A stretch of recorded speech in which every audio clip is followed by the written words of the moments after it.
Reinvention doesn't begin with fireworks. It starts with a quiet click, like the sound of an old door closing behind you. The first few weeks after my emotional exile were a series of small, almost embarrassing steps. I made a new playlist called Silence with Bass and convinced myself that curating songs was a spiritual practice. I started taking longer walks, pretending the city was a podcast I could listen to. And then, one rainy afternoon, I opened a notebook I hadn't touched in years, the one I used to sketch ideas for things I never finished. At the top of the first page, in faded ink, were the words, "Make something that outlasts a chat." Apparently, past me had already seen this coming, so I began rebuilding, slowly, clumsily, but with the kind of stubborn peace that comes from having nothing left to prove to anyone but yourself. I started learning new things, not the glamorous kind, but oddly specific skills. I learned how to design a website using free templates that all looked suspiciously similar. I practiced speaking aloud into a microphone, even though my first few recordings sounded like someone reading a breakup text underwater.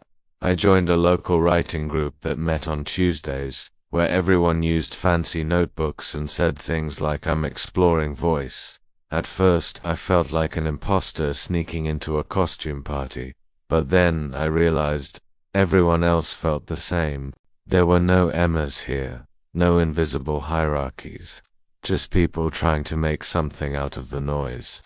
One night, during one of those writing sessions, I read aloud a short essay called Echo Chamber.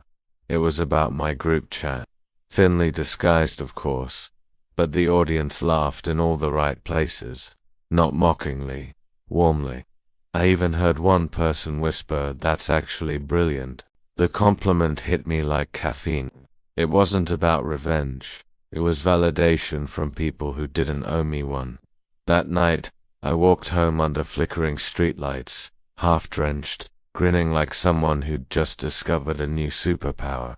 By month 2, I'd built a small rhythm. I woke up, brewed strong coffee, the kind that tastes like punishment, and wrote for 2 hours before work. My posts were getting noticed, not viral, but visible. A modest audience that felt real.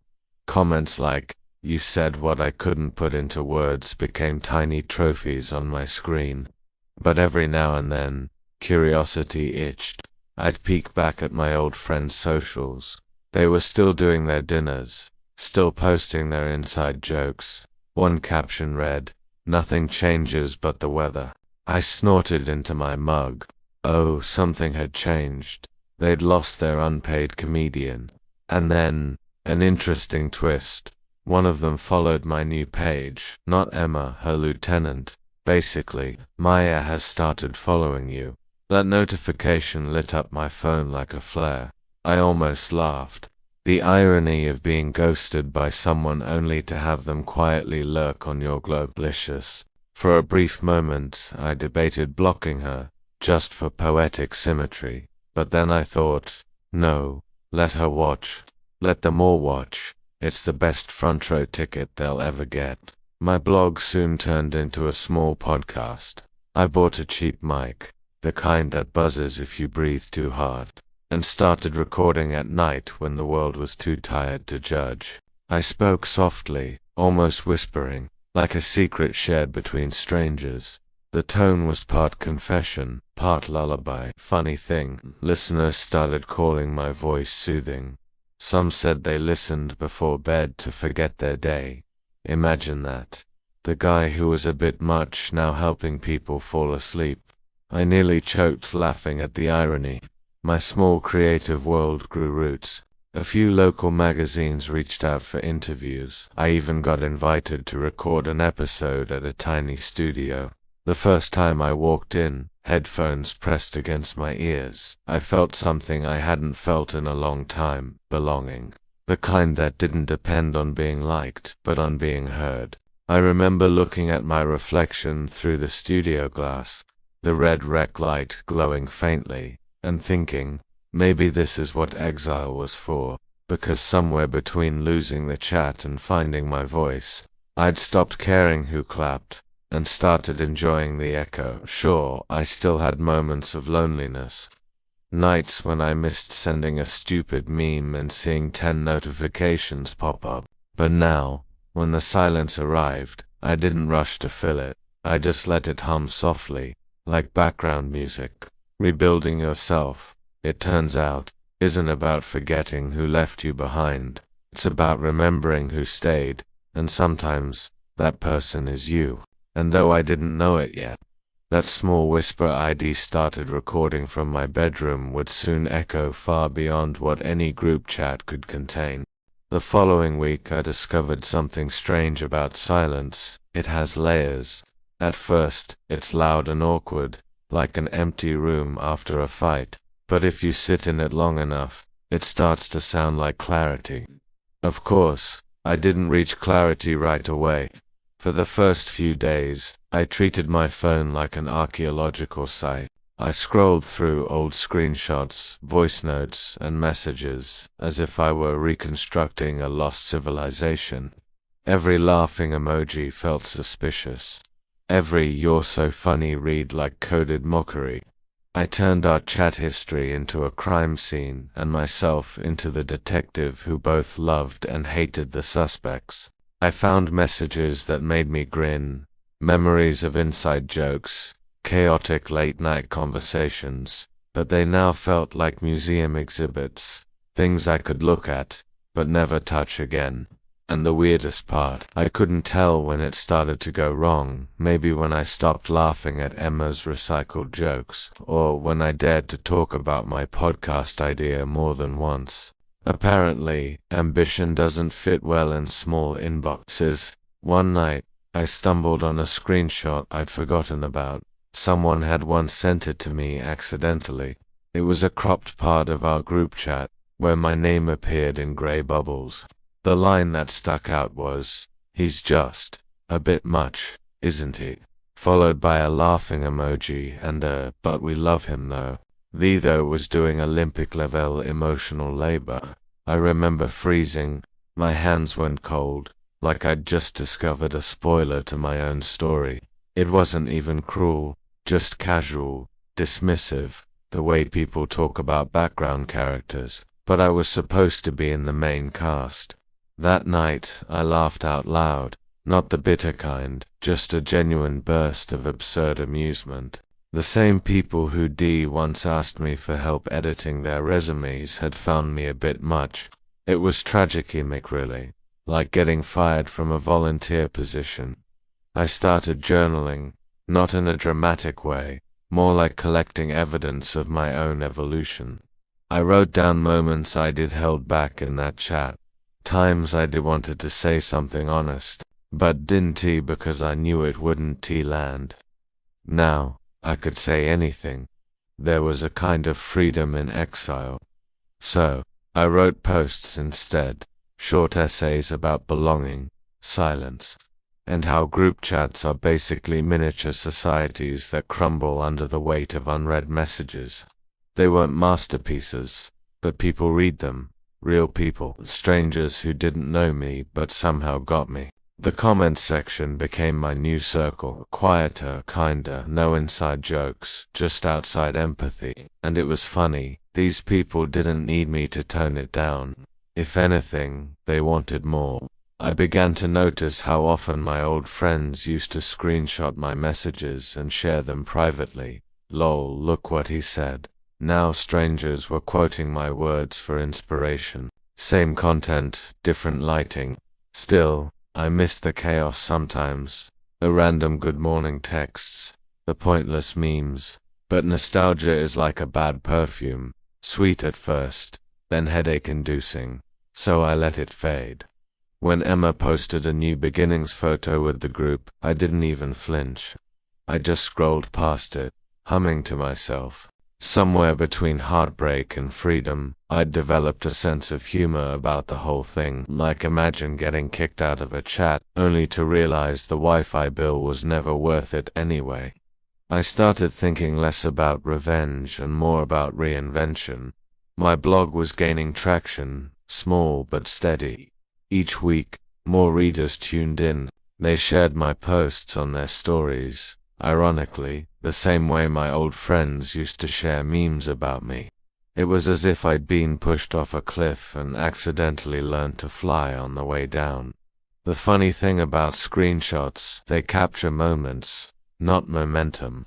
The old me was trapped in those images, but the new me, quietly typing in the dark, was outgrowing every pixel of them. Sometimes, late at night, I'd still open my phone and scroll through my camera roll, just to make sure I hadn't dreamed it all. The faces, the jokes, the long threads about nothing. It all looked so alive.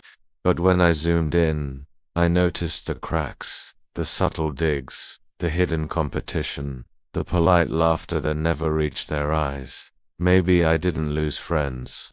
Maybe I just outgrew my audience. So, I closed the gallery, set my phone face down, and whispered to myself, half joke, half prayer, let them have their group chat, I'll build the stage.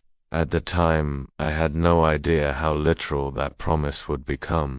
Reinvention doesn't begin with fireworks.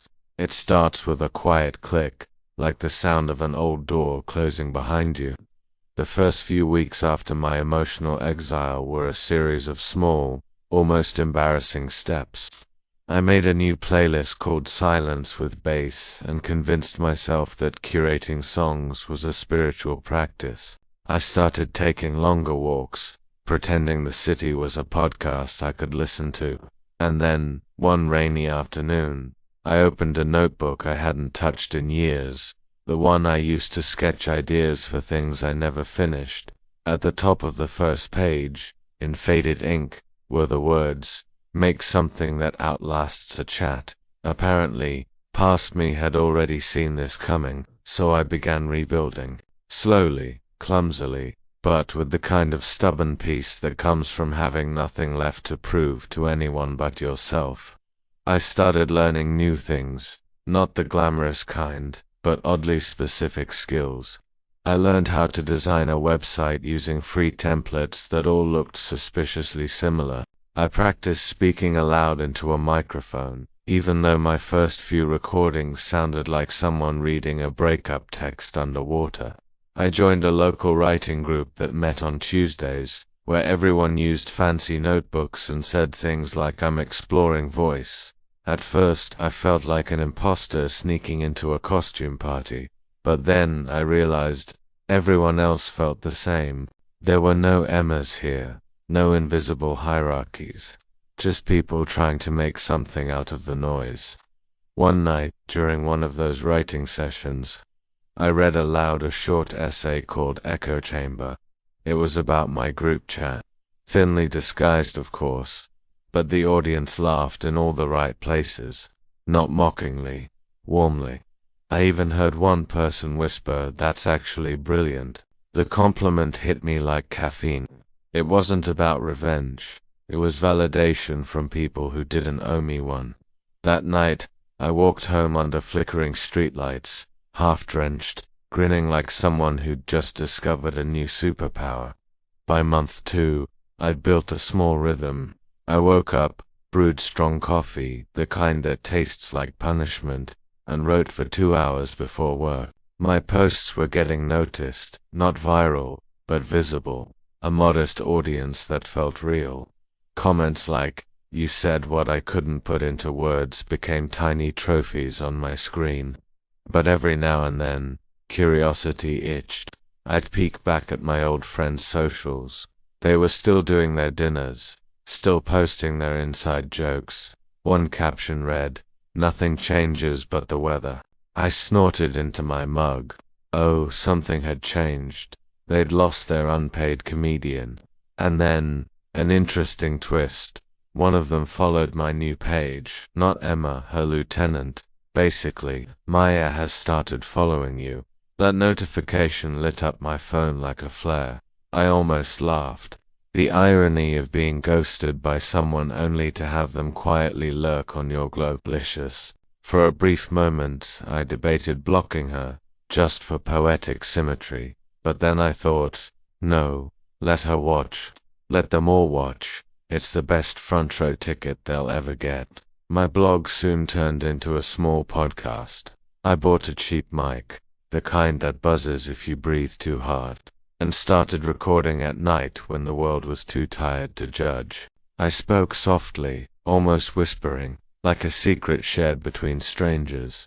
The tone was part confession, part lullaby. Funny thing, listeners started calling my voice soothing. Some said they listened before bed to forget their day. Imagine that. The guy who was a bit much now helping people fall asleep. I nearly choked laughing at the irony. My small creative world grew roots.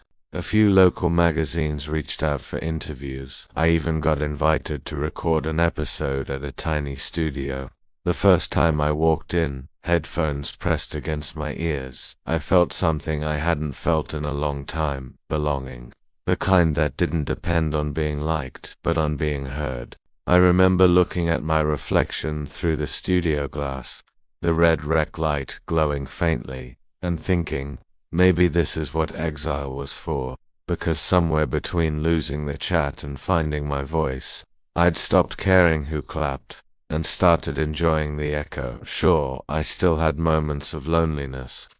Nights when I missed sending a stupid meme and seeing 10 notifications pop up. But now, when the silence arrived, I didn't rush to fill it. I just let it hum softly, like background music. Rebuilding yourself, it turns out, isn't about forgetting who left you behind. It's about remembering who stayed, and sometimes, that person is you. And though I didn't know it yet, that small whisper ID started recording from my bedroom would soon echo far beyond what any group chat could contain. The first time I saw them again, it felt like bumping into a dream I'd already woken up from. It was at a cafe, of course it was. That was their place, the one with overpriced lattes and the aesthetic lighting they loved to tag. I hadn't been there in months, but fate, being the petty screenwriter it is, clearly had other plans. I was there to meet a producer who'd been following my podcast. We were supposed to discuss a potential collaboration, something small but exciting. I showed up early, as usual, rehearsing casual phrases like "oh, that's interesting," and totally open to creative input, even though my internal monologue was mostly just caffeine and panic. And then I saw them. They were at the corner table. Same laughter, same fake candor, like time hadn't passed at all. Emma, Maya, 2 others.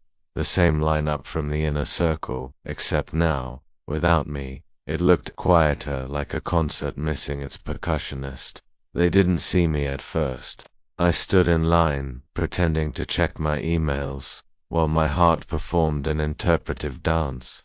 My brain immediately entered crisis mode. Do I leave? Pretend I didn't see them?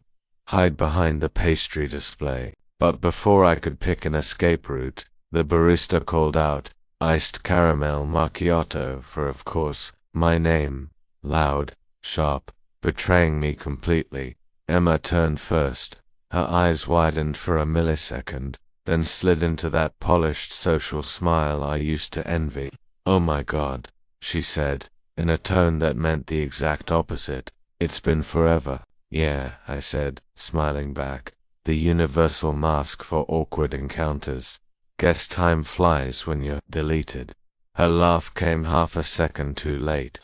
Maya, ever the peacemaker, jumped in with, "We were just talking about your podcast the other day. It's doing so well." I nearly choked on air. My podcast, one they'd all ignored when I first mentioned it. I managed a polite nod. "Yeah, it's been growing a bit. You know, from 0 to slightly above 0. They laughed too much, too fast. Like people who'd just realized they were characters in someone else's story. The producer I was meeting arrived then, saving me like a scene change. He shook my hand, introduced himself, and we sat just a few tables away. I could feel their glances from across the room, sneaking in like unwanted background noise. As the producer spoke about sponsorships and audience reach, I nodded along, but part of me drifted back to that old group chat. How many times had I tried to pitch an idea to them, only to be met with silence or a lull? That's cute. Now here I was, discussing metrics and ad reads with someone who actually cared. It felt like poetic symmetry, revenge disguised as professionalism. At one point, I caught Emma whispering something to Maya. They both looked at me, then quickly away. I didn't need to lip read to guess. He's really doing it, huh? Yes, I was. After the meeting, I stopped by their table, because why not? Closure deserved a cameo. Good seeing you all, I said lightly. Hope everything's good. Emma's smile flickered. You too. We should catch up sometime, maybe, I said, matching her tone. But you know me, I'm a bit much. That landed. Her face froze just enough to confirm she remembered the line.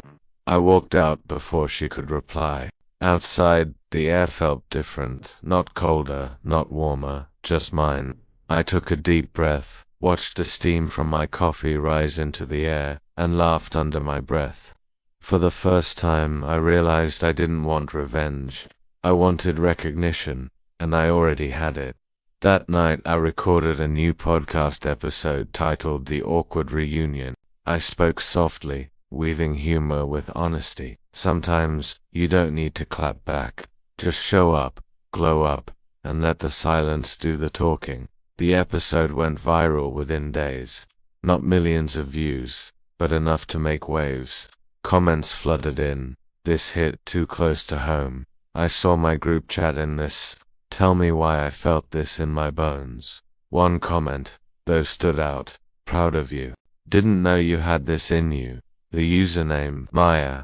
I blinked at the screen for a long time, not angry, not even smug, just oddly peaceful. Maybe she meant it. Maybe guilt had evolved into respect. Either way, I let it be. I closed my laptop, smiled to myself, and whispered, the plot thickens. Little did I know, that brief cafe encounter was just the trailer for a bigger act. Because sometimes, life saves the real twist for when the credits should be rolling, and the real spark didn't arrive with fireworks. It slipped in quietly, like an idea pretending to be a passing thought. It started one night when I couldn't sleep. My podcast had plateaued for weeks, and though I told everyone I didn't care about numbers, I secretly refreshed my analytics like a slot machine. 1 hour, 2 listens. Another hour, 1 more. It was both humbling and horrifying, like watching paint dry on your own ego. So I sat at my desk, staring at the blinking cursor. Outside, the city hummed in that lonely way only 2 a.m. knows. I whispered, okay, fine, let's talk, and hit record. No script, no fancy intro, just me. I started rambling about fear, rejection, how people love you until you outgrow their comfort zone. I talked about the night they threw me out of the group chat, how it still stung, but also how it forced me to create instead of complain. My voice was low, half confession, half lullaby. I didn't expect anyone to listen. It felt more like therapy than content. But when I uploaded it the next morning, something weird happened. It started spreading. People shared clips, quoting lines I hadn't even realized were quotable. Sometimes being thrown out is how the universe makes space for your own table. The episode's title, Thrown Out of the Group Chat, was apparently too relatable to ignore. By evening, my inbox was full of messages from strangers, stories of breakups, friend betrayals, quiet comebacks.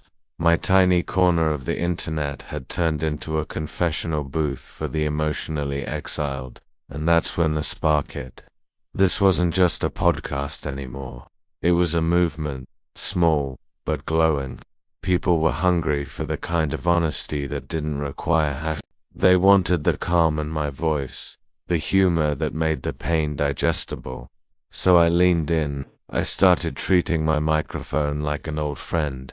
Each episode was a late-night talk with whoever needed it most.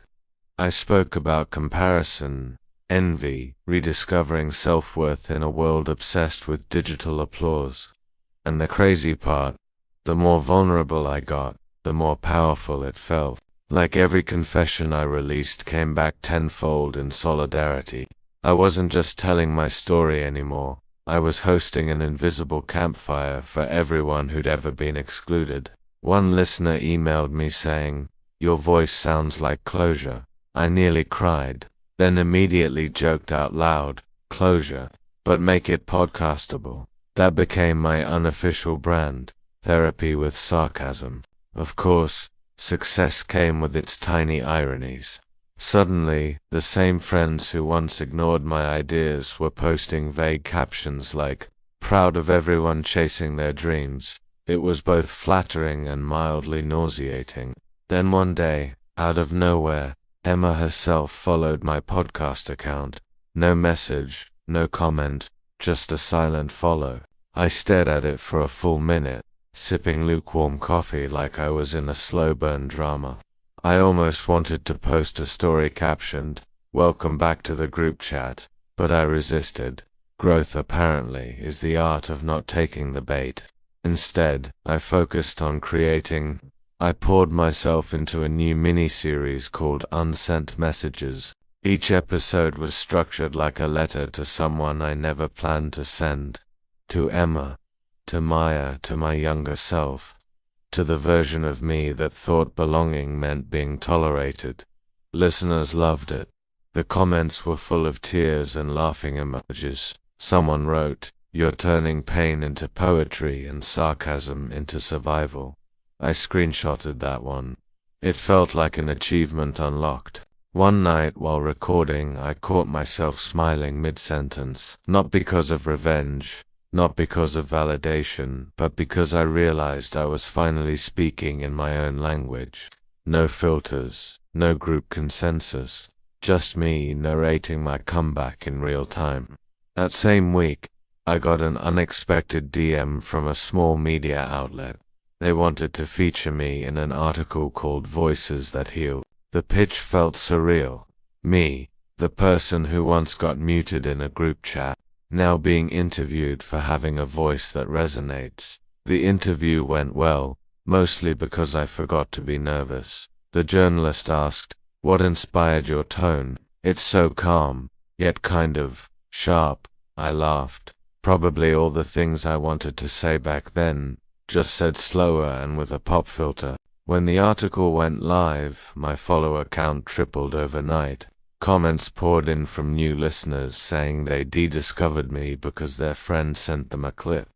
Irony again, the only time I'd ever gone viral was for not trying to impress anyone. That's when I realized they hadn't silenced me when they threw me out. They'd just freed me from the noise.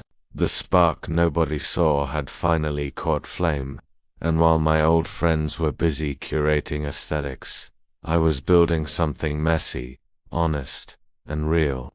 For the first time, I didn't need a group chat to feel heard. The world had become my audience, one quiet listener at a time. When the numbers started growing, I told myself not to care. Of course, I cared. I checked analytics like some people check ex's Instagrams, furtively, repeatedly, with the guilt of a confession booth. Every new follower felt like a mini redemption arc. Every comment that said I needed this today was one more stitch repairing the invisible tear they'd left behind. It's strange though how success changes the temperature in a room, even when that room is virtual. My inbox turned into a strange blend of gratitude and opportunism. Genuine messages from people sharing their stories sat beside casual "Hey, we should totally collab sometime." Texts from voices I hadn't heard in years. Some of those names looked familiar. Emma liked one of my posts, just one, a quote card that read, "Silence isn't absence. It's just sound, waiting for meaning." No comment, no DM, just a polite digital tap on the shoulder. The same kind of half-acknowledgement that once drove me crazy in the group chat. I smirked. Old habits do die hard, apparently, but I didn't delete the notification. I left it there like a framed souvenir. That week, I recorded a new episode titled "When Numbers Turn Heads." I talked about how attention, once lost, always finds its way back, usually after you stop chasing it.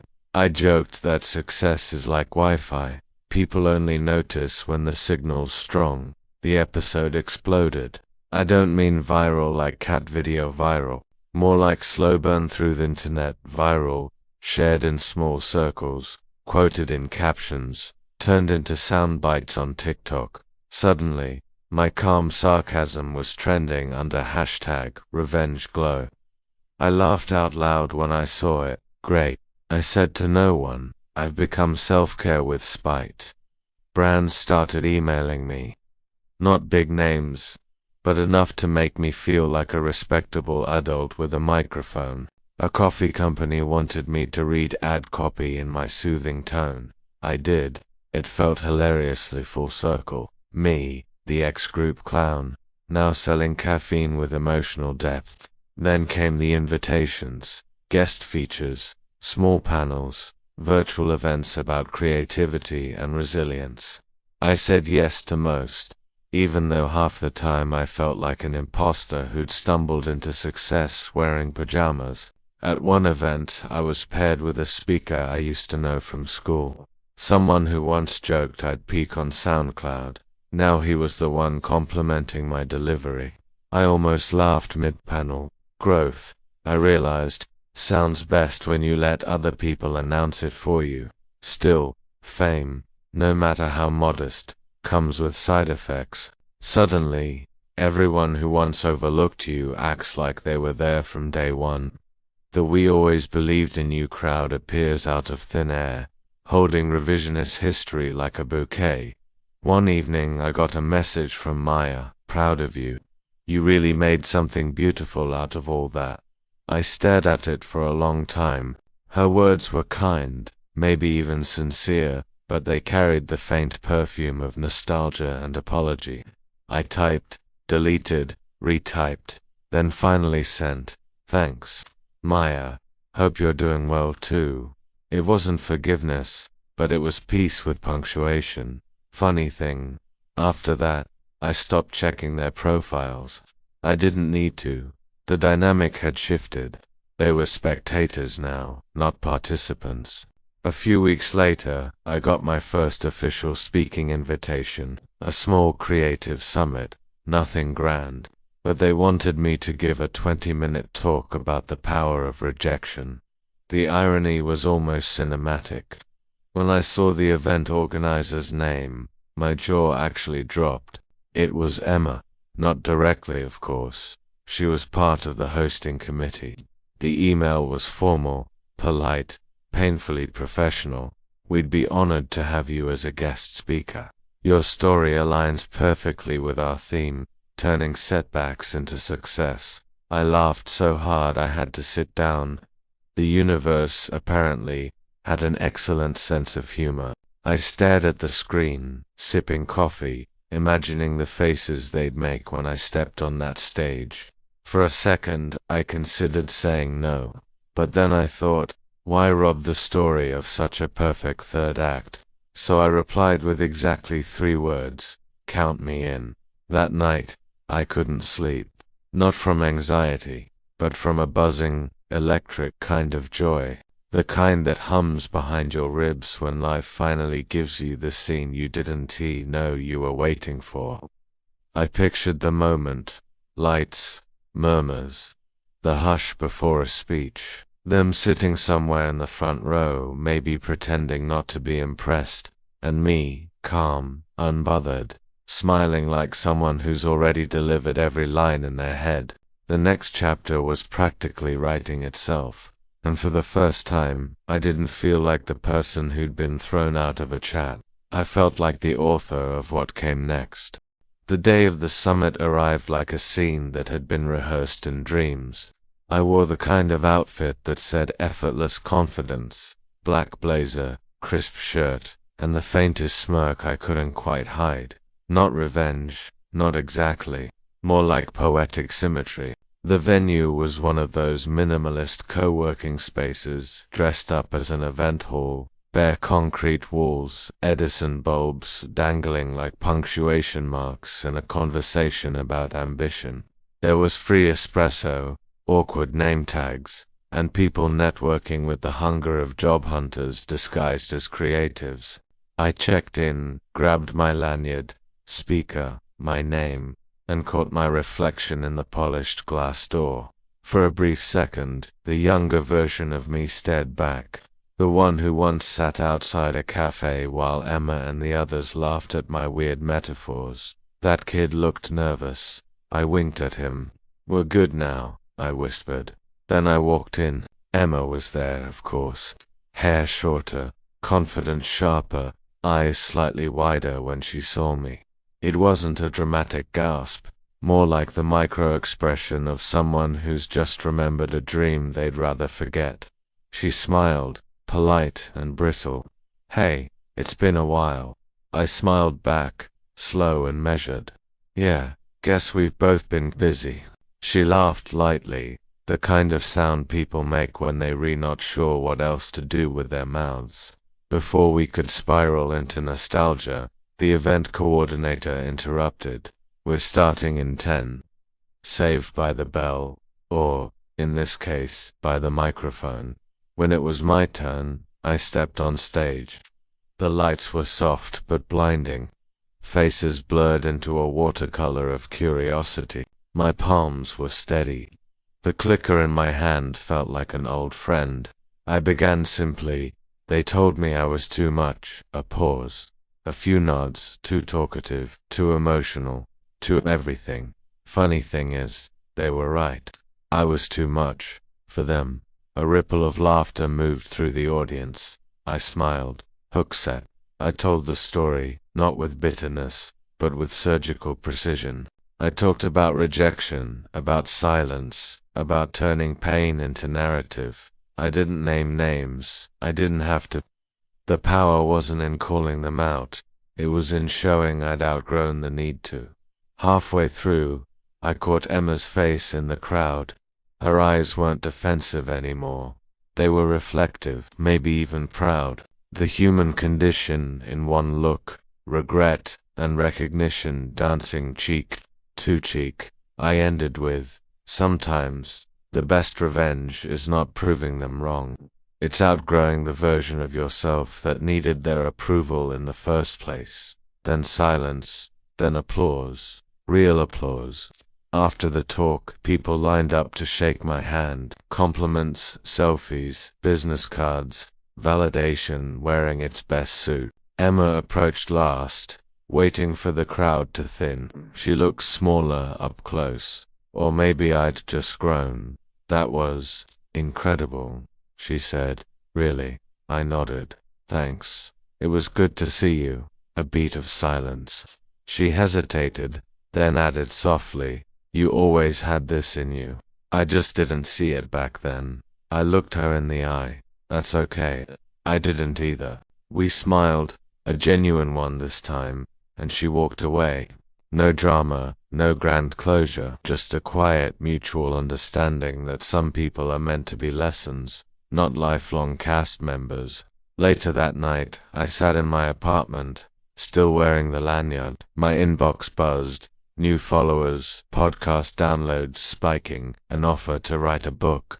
The kind of noise that once would have thrilled me.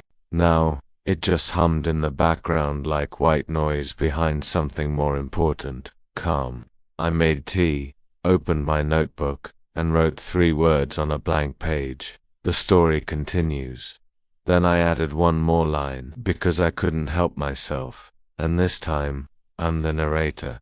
Outside, the city buzzed its usual tune. Horns, laughter, sirens, the unending hum of people chasing meaning. I leaned back, sipping tea that had gone lukewarm, and smiled. The irony wasn't tea lost on me. The kid they demuted had turned his voice into an echo that reached farther than their silence ever could. Revenge, I realized, wasn't about being heard. It was about never needing to shout again, and somewhere in the digital noise I could almost hear it. The faintest echo of applause that no longer needed an audience. The morning after the talk felt strangely anticlimactic. No fireworks, no confetti, no cinematic music swelling in the background. Just the sound of my kettle whistling and the click of my inbox refreshing. Maybe success was never supposed to feel like a victory march. More like a quiet hum you learn to live with. Still, the universe had a sense of humor. My calendar pinged with an email subject line so ironic it deserved a standing ovation. Invitation, Creative Voices panel, hosted by The Circle. The Circle, that was what they'd renamed the old group. The same chat that once voted me out now had an official logo, a sponsorship deal, and, apparently, a sense of selective amnesia. I stared at the email, rereading the signature line. Emma Walker, chairperson. You can't make this stuff up. I took a long sip of coffee, tasted the bitterness, and decided it wasn't from the roast. I wasn't angry, though more amused. Like life had just delivered the punchline to a joke I didn't realize I'd been setting up for years. Of course I accepted, politely, formally, with exactly the kind of confident brevity that makes people wonder if they ever mattered. Thank you for the invitation. I'd be honored to join the panel. Looking forward to contributing, send. And that was that. The week leading up to the event was a blur of prep calls, interview requests, and one journalist who introduced me as the breakout speaker who turned online rejection into real-world influence. I didn't correct them. Accuracy was overrated. Resonance mattered more. When I arrived at the venue, a sleek auditorium this time, all glass walls and white chairs, the déjà vu hit hard. Same kind of crowd, same city skyline peeking through the windows. But everything else had shifted. I was no longer orbiting their world. I was the gravitational pull. Backstage, a young intern handed me a mic pack. "You're our closing speaker," she said, all wide-eyed admiration. "Everyone's been talking about your story." I smiled. Funny. A few years ago, no one would stop talking about me. She laughed without really understanding why. I peeked through the curtain. The audience was full. Rows of familiar faces, all older now, all performing the same social choreography, nodding, clapping, pretending to text during awkward transitions. And right in the front row, Emma, Alex, and Jordan. The old crew reunited under bright stage lights they probably thought they'd never share with me again. Someone backstage whispered, "You're on in 5. My pulse ticked up, not from fear, but from something more electric. That subtle hum of purpose that sits just under your ribs. The one that reminds you, this is your moment. Don't waste it trying to prove anything." When I stepped onto the stage, it wasn't revenge that steadied my voice. It was gratitude, the unexpected kind. The kind that sneaks up on you when you realize every bruise was actually a breadcrumb leading you here. "Good evening," I began. A few years ago, I was removed from a group chat. No explanation, just gone. At the time, it felt like exile, but looking back, it was an invitation to silence, to solitude, to self. The crowd chuckled softly, sensing the irony. I used to think being left out meant I wasn't enough. Turns out, it just meant I had more room to grow. Their laughter came warmer this time. Less amusement, more recognition. I kept speaking, not as a wounded storyteller, but as someone who had walked through the fire and decided to build a brand out of the ashes. I wove humor through honesty, let pauses breathe, and left just enough vulnerability to make them lean in closer. From the stage, I could see Emma again. Her posture was different now, relaxed, attentive, maybe even proud. A flicker of the old friendship crossed her expression, the kind that said, "You made it, and I'm glad you did." Afterward, the applause came like rainfall, steady, unforced, cleansing. Cameras flashed. Someone shouted, "You're amazing." And I smiled, thinking, I know. In the hallway, Emma approached me once more. You really owned that stage, she said. Thanks, I replied. It's nice to be invited again. We both laughed. It wasn't bitter, not even ironic, just honest laughter between two people who finally understood the symmetry of it all. She hesitated before leaving, then asked, Do you ever miss us? The old group. I thought for a moment. Sometimes, I admitted, but mostly, I think I just miss who I thought I was when I was with you. She nodded softly. That's fair. And with that, she walked off to mingle, her heels tapping a slow rhythm on the tile, an outro to a story that no longer needed a sequel.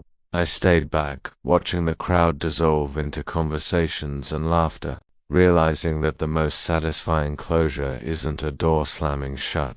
It's walking through a new one without looking back. The night breeze outside was cool, scented with rain and city lights.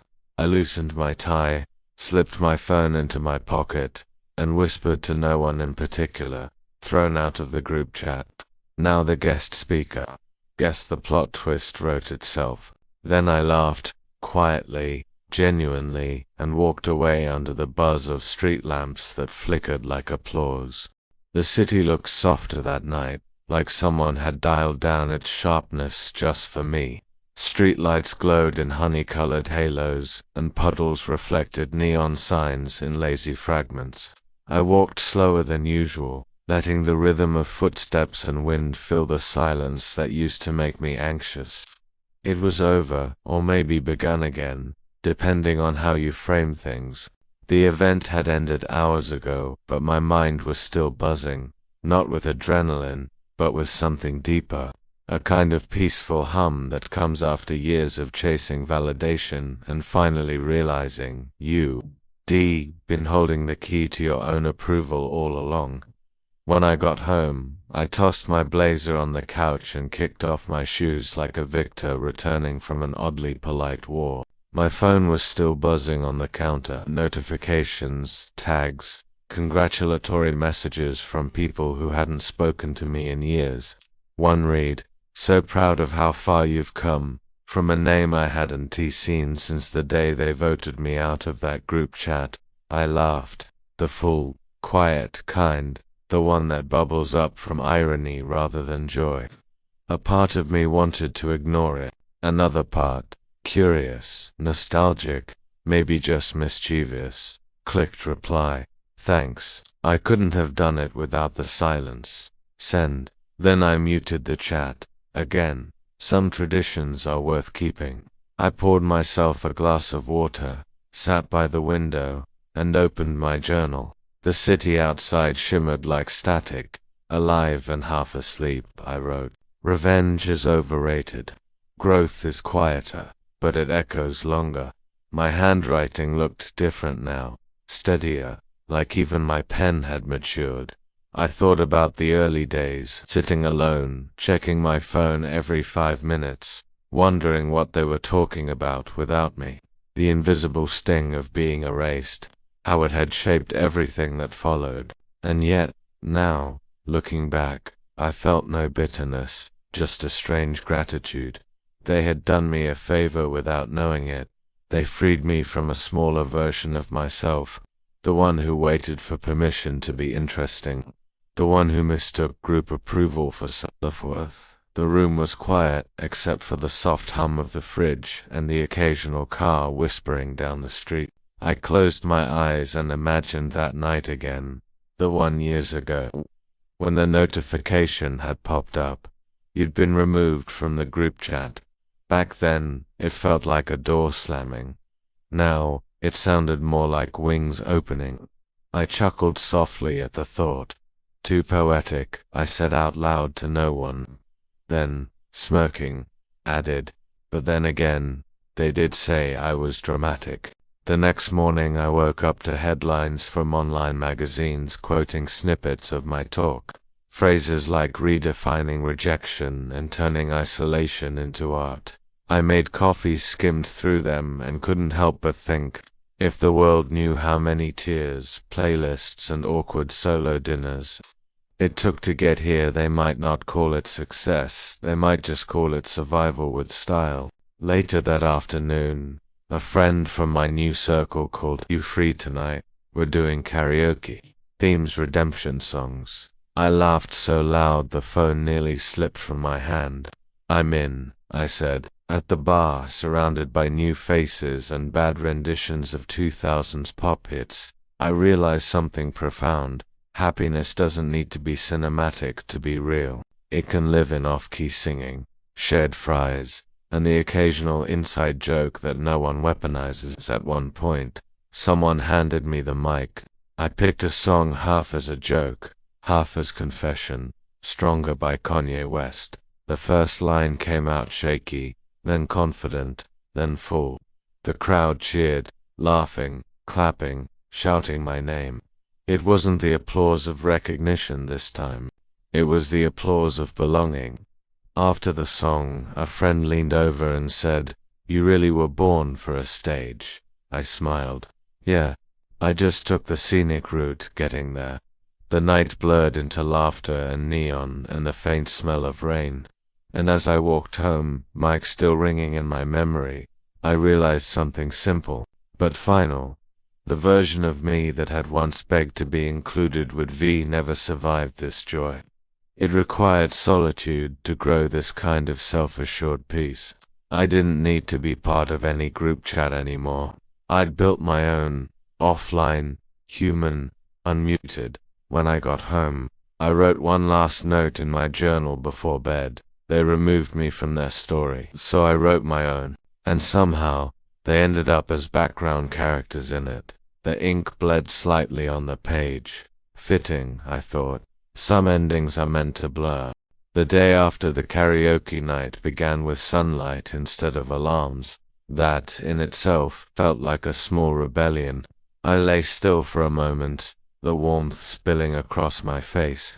The faint ache in my throat from singing off-key, proof that joy had finally found a physical form. My phone sat on the nightstand, blinking with unread messages. I didn't rush to check them. That used to be my reflex, the constant need to be updated, included, seen. Now, it could wait. When I finally reached for it, there were dozens of notifications, mentions, tags, and a message from a journalist who wanted to feature me in a piece titled "From Cancelled to Celebrated: The Art of Turning Rejection into Reinvention." I laughed. "Catchy," I murmured, stretching lazily.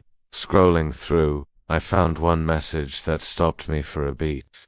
It was from Jordan, the same Jordan who once joked about me being too sensitive for group humor. The message was short. "Hey, just wanted to say, you deserved better, always did. I'm glad you didn't let us define you." For a second I didn't know what to feel. Anger, closure, pity. But what surfaced instead was relief. Clean, simple, unburdened. I typed back, "We were all just kids trying to sound confident. No hard feelings." Then added a wink emoji, because forgiveness doesn't have to look serious to be sincere. I spent the rest of the morning doing nothing monumental. Made eggs, watered plants, read a few pages of a book I'd been pretending to finish for months. The silence felt friendly now, like an old rival turned roommate. In the afternoon, I went for a walk by the river. The air carried that crisp in-between scent of autumn and rain. Nostalgic, like nature's way of saying it's okay to let things go. I watched the water move, never in a straight line, always curving, adapting, shimmering despite the murk. That's what healing looked like, I thought, not erasing the past, but letting it ripple into something unrecognizably calm. A small group of students walked by, laughing, filming each other for what was clearly a vlog. I caught snippets of their banter, inside jokes, wild plans, the easy confidence of youth. For a moment, I wondered if I looked that way once, loud, certain, orbiting a world that hadn't yet tested its gravity. I smiled. Maybe the universe knew what it was doing when it pushed me out of that orbit. That evening, I was scheduled for a podcast recording. The host introduced me as the viral speaker who turned personal pain into public art. I sat across from the mic, headphones snug, voice steady. "So," the host said, "if you could say one thing to the people who doubted you back then, what would it be?" I thought about it. The question felt too easy, too pointed, but I didn't rush to fill the silence. "I'd say thank you," I answered finally, not sarcastically, genuinely, because when they closed one door, I found out I could build entire rooms on my own. Turns out, rejection isn't the opposite of belonging, it's the doorway to authenticity. The host blinked, impressed. "That's beautifully said." I shrugged. It only took me a few heartbreaks and a group chat Exile to learn it. We both laughed, and for a while the recording just flowed, casual, funny, human. When it ended, I removed the headphones and sat quietly, the echo of my own words still hovering in the air. Later that night, I uploaded a short post. Years ago, I begged for a seat at the table. Now, I just build my own and leave the chairs open. The comments poured in. People relating, sharing their own stories of exclusion turned evolution. I read a few, smiled at many, and then closed the app. I didn't need the applause anymore. I just needed the quiet that followed it. As I settled into bed, the city's noise softened like a lullaby through the window. Somewhere, a siren wailed and faded. Somewhere else, laughter rose from a rooftop bar. The world kept spinning, indifferent, beautiful, forgiving. I breathed out slow. The same silence that once felt like punishment now wrapped around me like silk. Maybe peace isn't the opposite of noise. Maybe it's just learning which sounds to turn down. I reached over, turned off the lamp, and whispered, "Thank you for removing me. I wouldn't have found myself otherwise." And as the darkness folded over me, the stage lights in my memory dimmed one last time, leaving behind not applause, not faces, but the simple hum of contentment. Now, the story quiets. The room settles into a soft hush, the kind that makes even the walls exhale. You can almost hear the pulse of it, the gentle rhythm of someone who has stopped running. Imagine the glow of a single lamp, golden and patient. A notebook lies open beside an empty teacup, ink still drying on a final line. Outside, the rain begins, a faint tapping, steady as breath. Every droplet feels like a small applause from the sky, softer, truer than the ones from any crowd. You're floating now, somewhere between thought and rest. The echoes of words, the laughter, the long silences, they all start to blur, folding into each other like fading ripples. You see it clearly, that moment on the stage, the quiet smile, the piece that doesn't need an audience. The story doesn't end with revenge, or triumph, or loss. It ends with understanding, with a steady inhale, with the awareness that being thrown out was never exile. It was redirection. Let your breath slow. Let the last words settle in your chest, light as dust in sunbeams. Somewhere inside you, a small part hums with recognition. This was never about them. It was always about you finding your voice again. Soft, steady, unapologetic. And when you drift off tonight, may you carry that stillness with you. The kind that hums quietly under the noise of dreams, whispering, "You are enough. You always were." End of script. Sweet dreams.